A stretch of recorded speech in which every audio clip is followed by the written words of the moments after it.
If you think about leadership, in what ways is leadership like a tent? You meet your people where they are. You don't make them come up to your level, you go to them, meet them at their level, and then you help them grow. You gotta be adaptable. Can you agree that the economy has changed at least a little bit in the last 3 years? Oh yeah, yeah. A lot of changes happened. Leaders need to be masters of change and adaptability.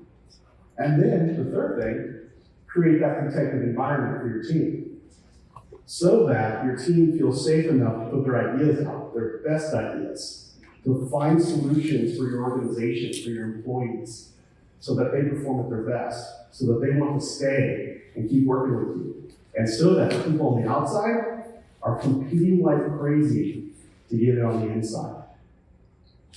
How many of you want to create an environment like that where you work?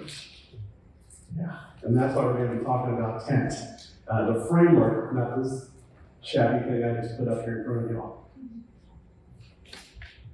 So, is it the sound effect? It wasn't that long. There we go. Thank you.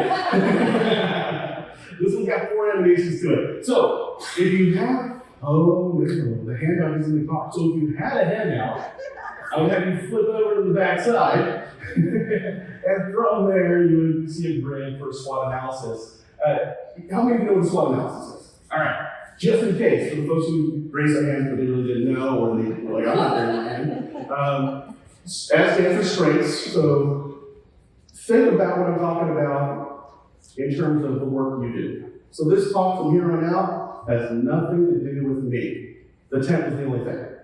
Everything else is about what you can take from what I'm saying and be inspired to create solutions where you are. So if you're in a leadership role, what are your strengths as a leader to engage your employees?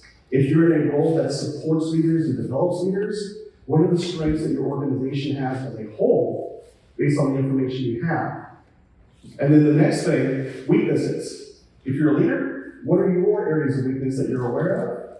If you're supporting leaders and developing them, what are the weaknesses that you know of in your organization? And then the next thing, opportunities. What opportunities do you see, based on what I'm talking about, that will help you move the needle forward on employee engagement, quell quiet quitting within 12 weeks? So give it a deadline. Not someday we will, but if we do these things, we create these solutions, if we help our leaders in this way, or help our employees in this way, we can move the needle in a positive direction in 12 weeks. And then threats. What are you aware of that's going to get in the way of achieving 1 or 2 of those opportunities? And then what can you do to mitigate that threat? And just to be clear, I don't need to hire them off you to take them.